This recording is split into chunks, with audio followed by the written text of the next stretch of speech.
Vous écoutez Le ciel existe, mais l'enfer aussi. Suivez-nous dans le récit extraordinaire de la vie de Vasula Ridén et ses rencontres surnaturelles avec le divin. Chapitre 3. La nuit obscure. Dans cette révélation, j'étais transportée de joie, et durant les jours qui ont suivi mes communications avec Dieu, je me sentais comme en ces premiers jours d'engouement, lorsque les nouveaux amants ne peuvent se rassasier l'un de l'autre. Je voulais être avec lui constamment, et rien d'autre ne me semblait avoir d'importance. C'était la félicité. Puis, sans aucun avertissement, toute communication avec Dieu et mon ange cessa abruptement. C'était tout simplement comme si quelqu'un avait éteint la lumière, et soudain, je me retrouvais plongée dans la plus profonde obscurité. Bien que je sois toujours entourée de ma famille et de mes amis, je ne m'étais jamais sentie si seule ni si misérable. La présence de Dieu et de mon ange n'était plus avec moi. Je les appelais, mais ils ne me répondaient pas. Je sentais vraiment que Dieu m'avait délibérément fermé le ciel et m'avait traînée dans un désert pour y rôtir dans ma solitude. Dans ma peur et ma misère, je n'ai jamais cessé d'appeler mon ange, mais lui aussi m'avait abandonnée. Notre club de tennis préparait les tournois annuels, alors j'y participais. Mais lorsque je jouais, ma gaieté et mon enthousiasme habituel manquaient totalement. Je pensais, est-ce que ce sont les méthodes de Dieu ? Est-ce qu'il nous approche pour nous séduire, puis, une fois séduits, il nous flanque à la porte ? Plus tard, j'ai compris pourquoi Dieu traîne une âme jusqu'au désert.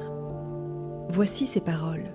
« Je viens briser en éclats les portes de tes cachots, et de ma flamme faire fondre tes chaînes de péché. Je viens te libérer de ta captivité et de ton iniquité, et mettre fin à ta débauche. J'entends te sauver, génération. Même si je dois te traîner tout le long jusqu'au désert pour te parler, te montrant ton aridité, et comme ton corps tout entier est rempli d'obscurité, je le ferai pour te sauver. Oh, création, que ne ferais-je pas pour toi ? Note, La vraie vie en Dieu, 12 septembre 1990, Vasula Ridén. Toutes les dates citées sont tirées de La vraie vie en Dieu, sauf indication contraire. J'ai essayé de replacer dans l'ordre les récents événements de ma vie, afin que ce qui m'est arrivé ait un sens.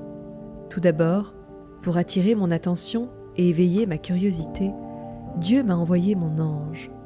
Puis il m'a fait entendre les hymnes du ciel, me procurant un aperçu des multitudes angéliques dans sa demeure céleste, et, alors que je me réjouissais de ce que j'avais vu, il m'a tiré hors de la boue, et sans perdre de temps, il m'a charmé.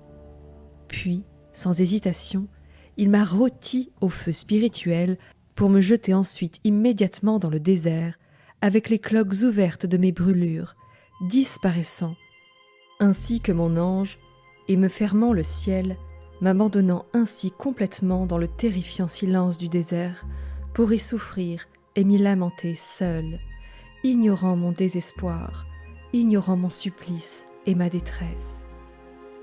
Maintenant, depuis sa cachette, il me regardait et attendait silencieusement mes gémissements de reddition.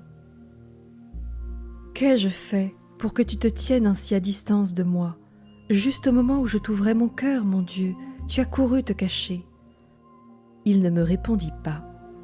Je voulais être délivrée, mais maintenant, dans ce désert, je n'étais environnée que d'ombres et de fantasmes, de choses inanimées qui ne satisfont pas l'âme. Je me tournais de tous côtés pour le chercher, puis pour chercher mon ange, mais je ne les trouvais pas. Durant 3 semaines, j'ai erré dans ce désert, entre chair et esprit, me sentant plus morte que vive. Alors, une chose étrange se produisit. Tandis que je passais par cette mort, j'ai tout à coup senti à nouveau les âmes des défunts, pour la première fois depuis plusieurs années. J'ai vu leurs corps gris s'approchant de moi comme des ombres, rampant lentement dans un brouillard. En un rien de temps, elles m'avaient entourée. je me rendais compte que mon esprit avait été attiré au séjour des morts, le purgatoire. Le purgatoire de ma séparation de Dieu m'avait attiré là, dans ce purgatoire des trépassés, où ils souffrent eux aussi de la séparation d'avec Dieu, tandis qu'ils cheminent vers lui au travers d'une période de purification. Durant mon périple au purgatoire, mon attention se concentra non pas sur mon environnement, mais sur les âmes des trépassés eux-mêmes, hommes et femmes, indiscernables les uns des autres, errant en grande foule. Ces trépassés se ressemblaient tous par leur souffrance, leur douleur et leur aspect. Lorsqu'ils m'aperçurent, ils se ruèrent vers moi. Comme le font les mendiants, ils s'accrochaient à moi, certains me donnant volontairement leur nom. Je reconnus l'un d'eux qui me réclamait désespérément de l'aide. Sur la terre, il avait été une personnalité remarquée et célèbre, très admirée par le monde.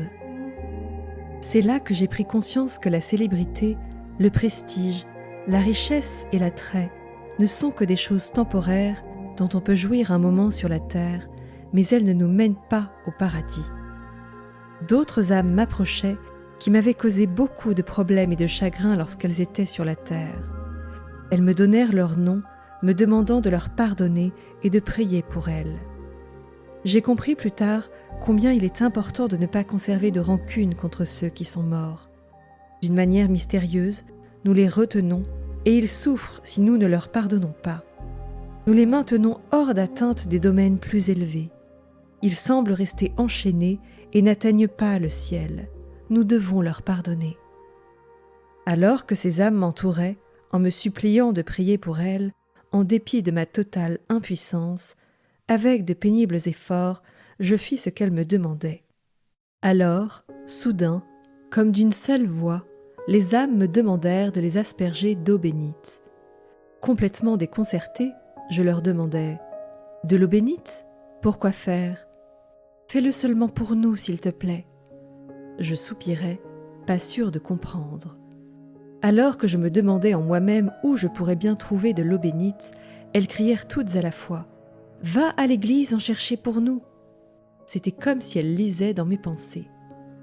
Je n'étais pas vraiment en état d'aller chercher de l'eau bénite dans une église des environs. Pourquoi est-ce qu'elles veulent de l'eau bénite ? J'étais perplexe. Mais elles me suppliaient même plus encore. Et, me rendant compte qu'elles ne me lâcheraient pas, je me traînais dehors pour me diriger vers l'église qui se trouvait en face de ma maison. Là, je vis un prêtre et je me précipitai vers lui pour lui demander « Est-ce que je peux, s'il vous plaît, avoir un peu de bénite pour la prendre chez moi ? C'est pour ces âmes, vous savez, les morts, qui veulent que je les asperge d'un peu d'eau. » Je m'attendais à ce qu'il se plie de rire en se moquant de moi, mais à ce stade de ma souffrance, ce qu'il pouvait penser m'était complètement égal. À ma grande surprise, au lieu de cela, il me répondit « Bien sûr, je vais vous en donner un peu. C'est dans notre tradition catholique de le faire. » Il me donna une petite bouteille contenant de l'eau bénite et je rentrai promptement chez moi affronter les âmes. Je ne voyais pas, logiquement, comment j'allais m'y prendre. J'étais là, confrontée aux âmes de personnes mortes, immatérielles, juste des esprits. Comment allais-je pouvoir les asperger d'eau physique qui ne ferait que tomber sur le sol ? Aussi, je leur demandais « Comment vais-je pouvoir vous arroser d'eau puisque vous êtes des esprits immatériels ?» Elles me répondirent « Asperge l'eau sur nous avec l'intention qu'elle est pour nous. » Alors, c'est ce que je fis. Si elle s'était matérialisée, j'aurais été broyée comme par la ruée d'un troupeau. Des foules se ruèrent sur moi, désirant que tombe sur elles ne fût-ce qu'une seule goutte d'eau. J'en avais plein, alors je continuais à asperger sans relâche. Pendant un moment, on aurait dit que tout le purgatoire se ruait vers moi pour recevoir juste une goutte de cette eau bénite. Et, à mon étonnement, je voyais beaucoup d'entre elles s'envoler comme des étoiles filantes, aspirées vers le ciel. Elles étaient si heureuses. Ce qui était bizarre, alors que ces âmes étaient soulagées de leur souffrance, était que je ressentais toujours la douleur de me sentir abandonnée par Dieu. Bien sûr, je profitais de leur présence pour leur demander si elles avaient vu mon ange, ou celui que j'avais commencé à aimer à la folie, mais elles ne me donnaient pas de réponse et se dissipaient dans le brouillard, juste comme elles étaient apparues.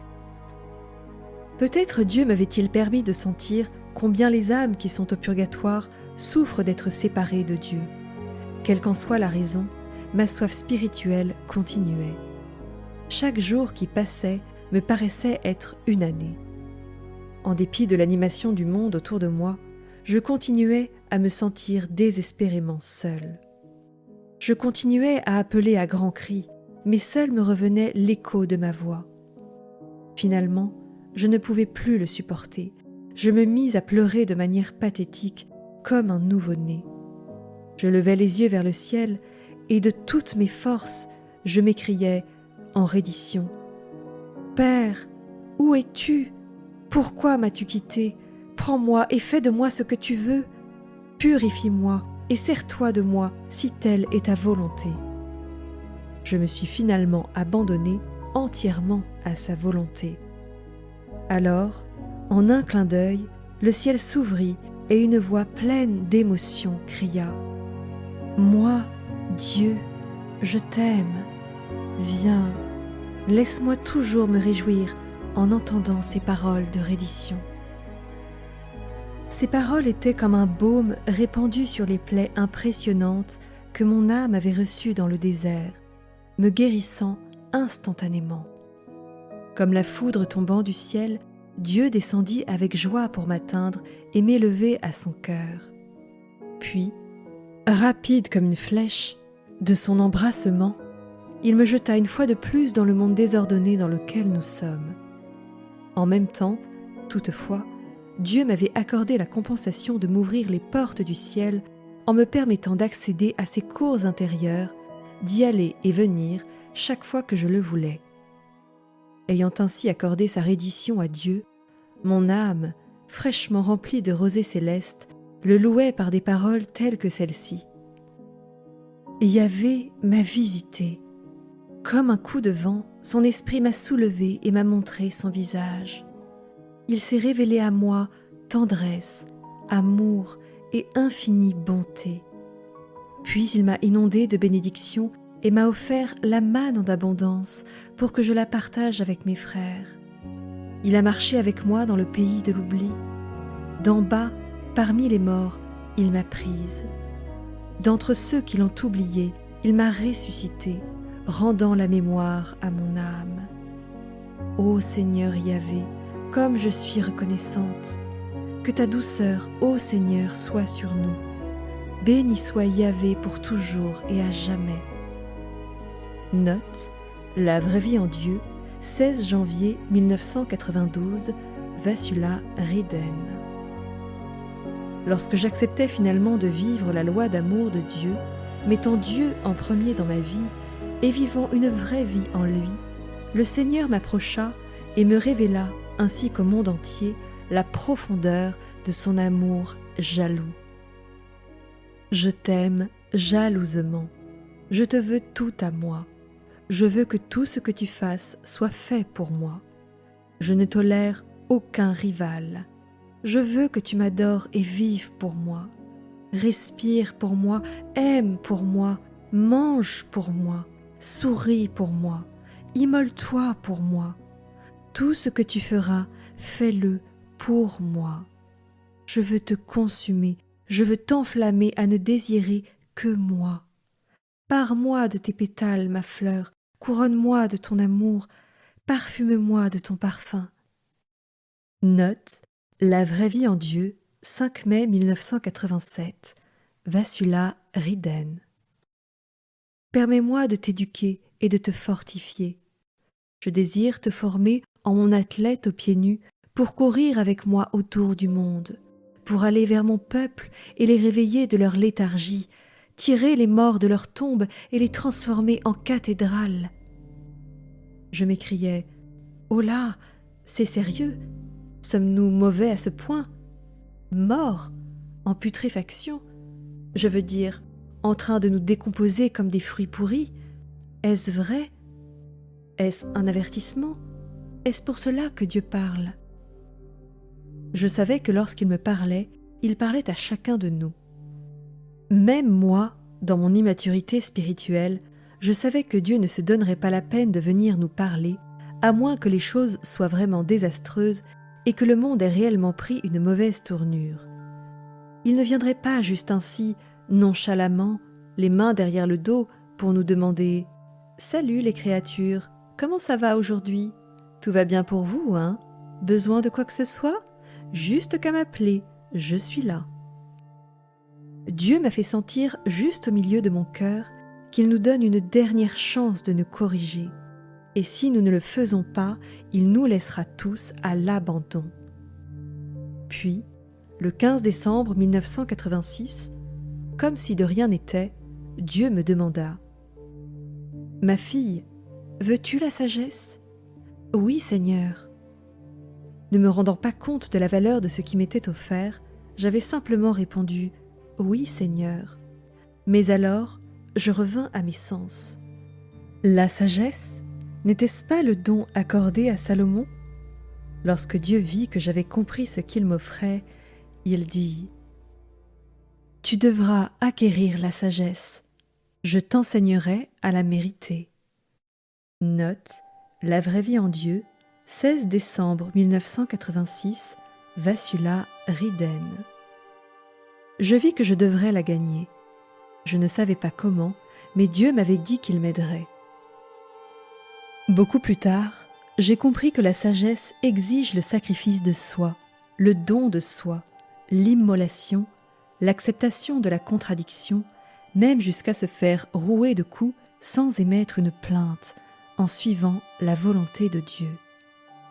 La générosité de Dieu ne s'arrêta pas là, car il dit « Je te donnerai le don du discernement, le don de la force et le don de la connaissance. Je t'accorderai tous ces dons tant que tu me suivras et feras ma volonté. » Le marathon avec Dieu ne faisait que commencer. Mon ange m'avait dit que j'allais être éduqué par Dieu lui-même dans ses cours célestes pour que je porte témoignage à un monde incroyant, un monde qui se meurt. Il me dit que je courrais comme un athlète, sans m'arrêter et sans me reposer. Je savais alors que je devrais compter sur l'armure de Dieu, car ce ne serait pas contre des ennemis humains que j'aurais à lutter, mais contre les souverainetés et les puissances qui proviennent des ténèbres de ce monde, l'armée spirituelle du mal dans les cieux. Note, Éphésiens, chapitre 6, versets 12 et 13. La course commença. Vous avez écouté « Le ciel existe, mais l'enfer aussi ». Retrouvez-nous demain pour un nouvel épisode.